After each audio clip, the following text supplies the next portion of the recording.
Hey everyone, Shaun here, author of the Throne series, and I am super excited because today I am going to show you all of the Christmas books that we own in our house. So let's get started. First off, I've got some of the picture books that we have here in our house. And the first one is a really special one to me. It is called My First Book of Christmas Carols. And it's a really old, small, thin book that really doesn't have any music in it, just pictures of all of the Christmas carols with the words listed. But this book is special because it was given to me from my first grade teacher, who she gave these out to all the kids in our class, but this is one I've kept all these years since first grade. So it goes through all the different carols, and I love how it has the different animals in place of all the different people to sing the carols. It's a funny little book. I actually also really like the art style in it. I think it looks really great, even though it's from the 90s, you know, it's a great little book. So the next book I want to share with you is one that actually is my wife's. And she found it at an antique store, and she had it as a little kid, and she had to get the copy of it. It is Huckleberry Hound and the Christmas Sleigh. So this book here, this one is a very old book. As you can see on the front, it says it was 29 cents back in 1960 when this book came out. It's a golden book, and it is all about Huckleberry Hound, one of the Hanna-Barbera characters, and it has Yogi Bear in it. It has all these different characters showing up, like there's Yogi Bear right there. It has all these different characters that show up, like Jinx the cat shows up as well, and it's all about Huckleberry Hound and the Christmas Sleigh.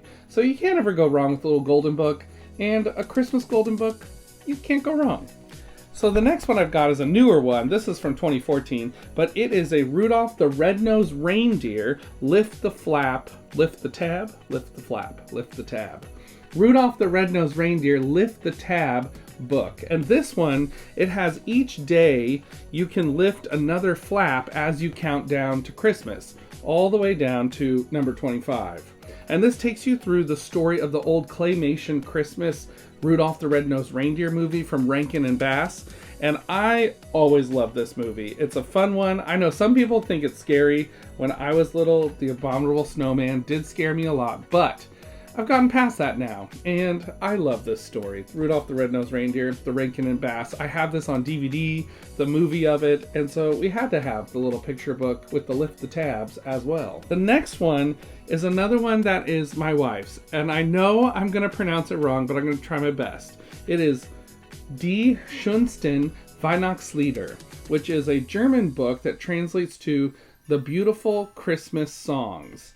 And it has a bunch of really great old-timey art in it with all the different Christmas songs. And this one actually has the music down at the bottom. So if you did play piano, you could play the notes along with the song. And each one is listed out in German. And it has all of the classic Christmas carols, everything from Here Comes Santa Claus to Silent Night, or O Tannenbaum.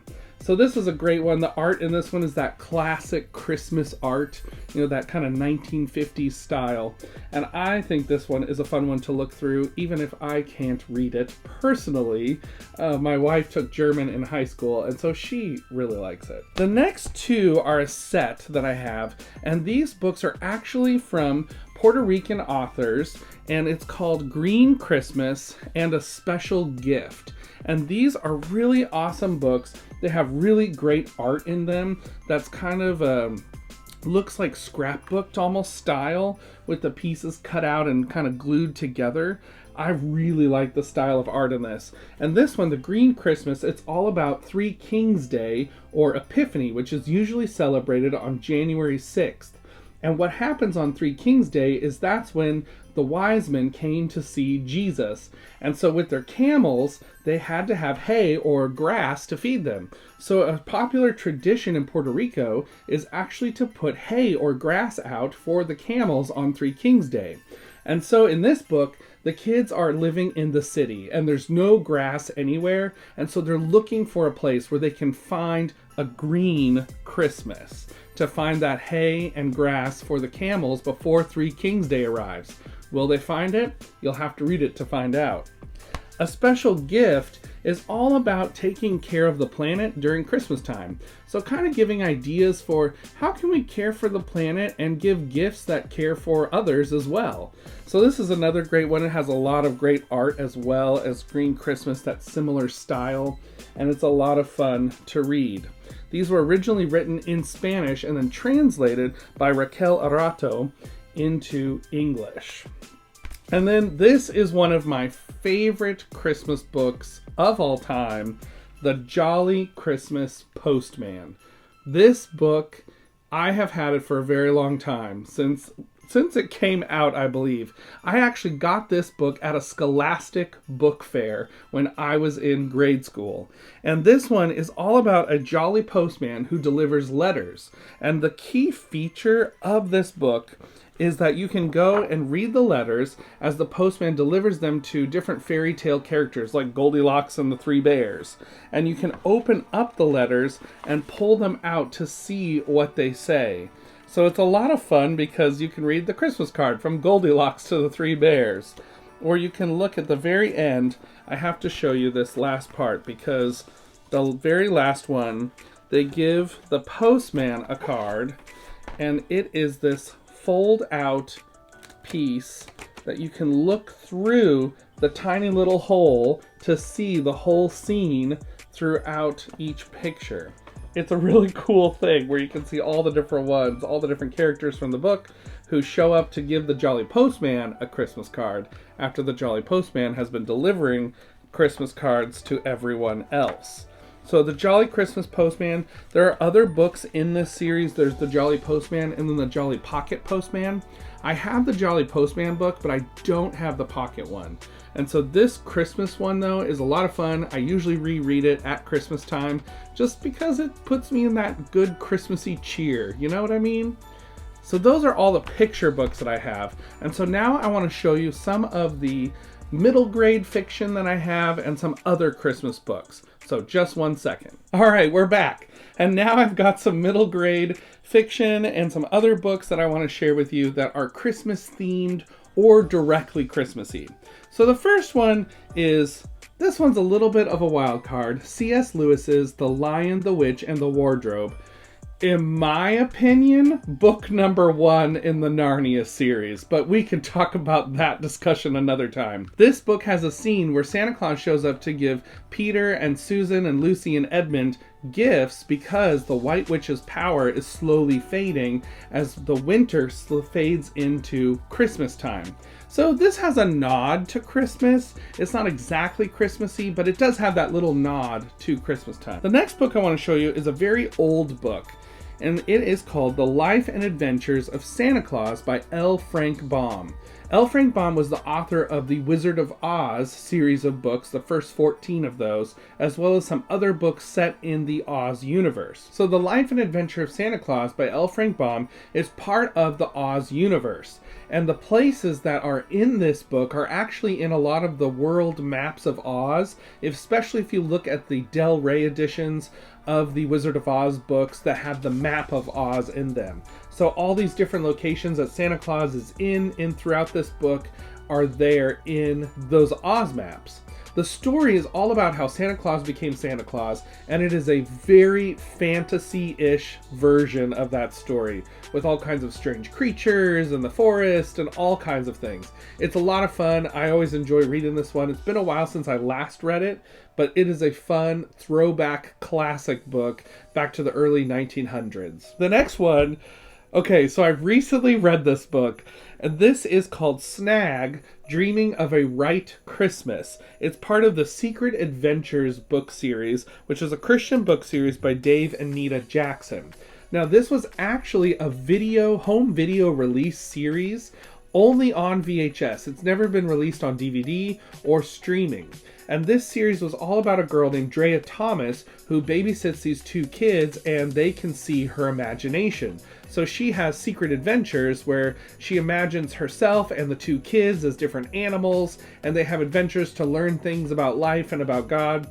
And in this one, Drea Thomas is trying to find out how to have a right Christmas. And as she's doing that, she is also facing off with her arch nemesis Arlene, who would like for nothing more than to ruin Drea Thomas's Christmas. And along the way, there's a lot of hijinks and funny moments, and I actually did laugh out loud reading this book. This book is from the 90s, so it has that kind of 90s vibe. Throughout the book, she's talking to her electronic diary, and there are little illustrations throughout the book as well. And she tells a story through these entries into her electronic diary throughout the book. So it was actually a different kind of format than I was expecting when I read the book, but it was still a fun Christmassy story. Along the same lines, published by the same people, we have McGee and Me presents 'Twas the Fight Before Christmas. And this is a novelization of the episode of McGee and Me, which was another direct-to-video show during the 90s that starred this kid, Nicholas Martin. No, that's his name in the show. Nicholas Martin is his name in the show. I can't remember what his name is in real life. But in the show, he has this animated character, McGee, that he talks to. So it's kind of like Lizzie McGuire for Christians, but before Lizzie McGuire ever happened. And so Joseph Damon is the actor. Thank you to my wife, Sarah, who looked it up for me. And so he plays Nicholas Martin, and this is just a retelling of that story. It's a short little book, and it includes some illustrations that are straight out of scenes from the episode of McGee and Me. Now, McGee and Me is actually kind of easy to find nowadays. It's on DVD, it's on streaming, there's a lot of places you can find it. It's also on VHS if you want to go really old school. I have it on VHS as well as DVD. The next book I want to show you is a Spine Chiller's Mysteries. It's number 6 in the series, called Not a Creature Was Stirring. So this story takes place at Christmas time, where this boy has broken his leg and he's staying at his Aunt Bergen's house, and there are some mysterious things happening around the house. So what's exactly happening? You gotta read to find out. Spine Chillers is a Christian kind of mystery series that was a Goosebumps ripoff. And so each book had some kind of a hook that was kind of a spooky kind of hook, but then it turns out okay in the end. I'm just going to say, every single one of the Spine Chillers I've ever read, things happen like there's a noise at the door, the kid opens the door, and it's a dog that's like the fluffy dog of the family that jumps on him and licks his face. So nothing ever bad really happens in these books, but they're fun, especially if you liked Goosebumps at all and you want to read like a Christian version of Goosebumps.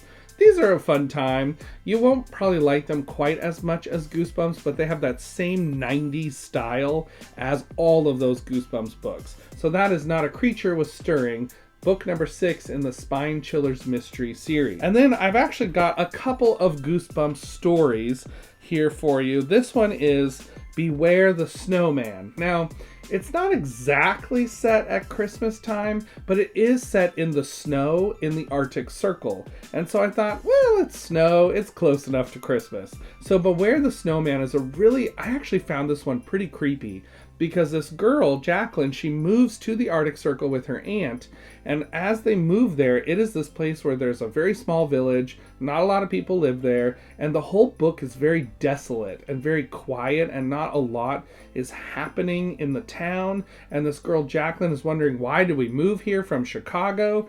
And so there's a good, creepy mystery going on here, and it has a pretty good twist. I called part of it before we got there to the end, but it had a pretty good twist in the end. So that is Beware the Snowman, the Goosebumps book. The next one is another Goosebumps book, and this is The Abominable Snowman of Pasadena.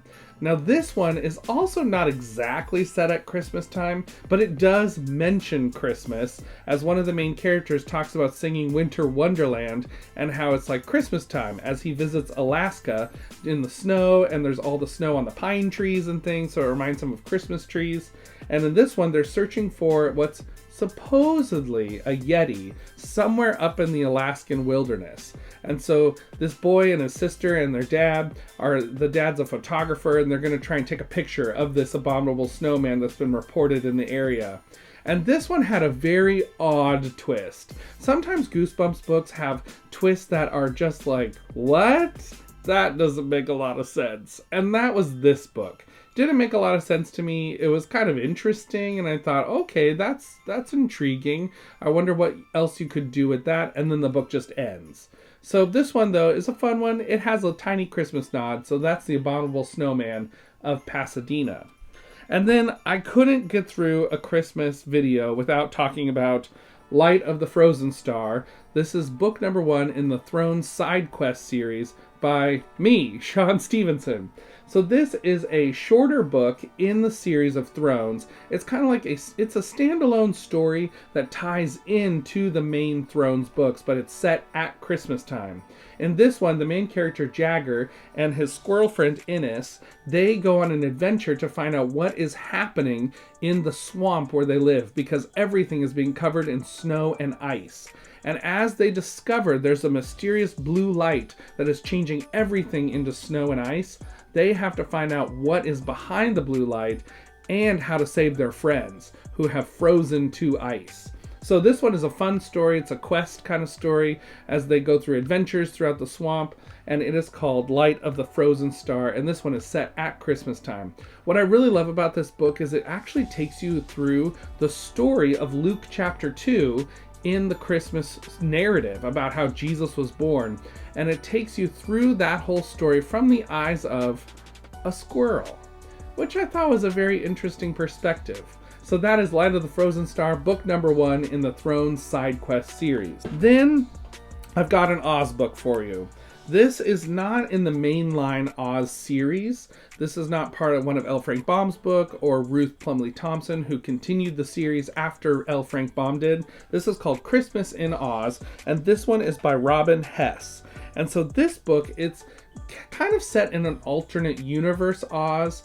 The Oz timeline is very convoluted and really tricky, and some other video I'll explain more about it. But in this one, in Christmas in Oz, there's a girl named Mary Christmas Peterson, yes, that's her name, who gets whisked away to Oz with an umbrella, and as she's there, she meets Santa Claus. She's trying to fight this wicked witch and save the whole land of Oz from this wicked witch that's trying to take over everything as usual. And so in this book, Mary Christmas Peterson has to save the day with the help of all her Oz friends. It's a fun little read. It's a good one. That's if you like the Oz books and you like fantasy stories, this is a fun one to read. Then lastly, I've got this book called Letters from Father Christmas by J.R.R. Tolkien. And this book is a really cool one. It's a big edition, and it has pictures of letters that J.R.R. Tolkien wrote to his kids pretending to be Santa Claus. And so he writes his letters to his kids, and they talk about all kinds of different things, like how a polar bear falls through the roof at Santa's workshop, all this different stuff that happens, and it's all told through these different letters. This edition also has a lot of extra features that talk about the different letters and give some background on some things that J.R.R. Tolkien talks about in it. And so this is a fun one just to look at all the little drawings that Tolkien did himself and gave these to his kids at Christmas time each year. So that is Letters from Father Christmas by J.R.R. Tolkien. Well, I hope you've enjoyed this quick glance through the Christmas books in my library. It's been a lot of fun to look through these again and to think about which ones I want to reread for the Christmas season, as well as some other books that I'm reading right now. So if you ever want to check out any of these books, go for it. Take a look. This could be another Christmas read for you. If you've read any of these books, write it down in the comments below. I'd love to hear from you what Christmas books of these you've read, and if you have any other favorites of Christmas stories or novels or short stories or books like this Father Christmas one, where it's like letters about Christmas. So let me know in the comments below, what Christmas books are you reading this year? Well, until next time, we'll see you later. Bye!